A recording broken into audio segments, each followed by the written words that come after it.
You work hard, you studied, you got the job, and every month your bank account goes back to zero. You're not poor, but you're not free either. This is the middle class trap. You feel like you're moving forward, but in reality, you're just running faster on the same wheel.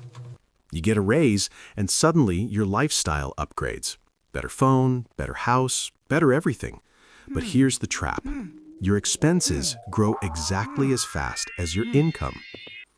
The middle class has one main asset, time, and it sells that time every single day. Work more hours, earn more money. But time, you never get that back. Loans are everywhere. Home loan, car loan, phone EMI.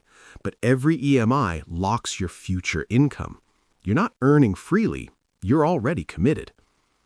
You spent years in school, but no one taught you how money works.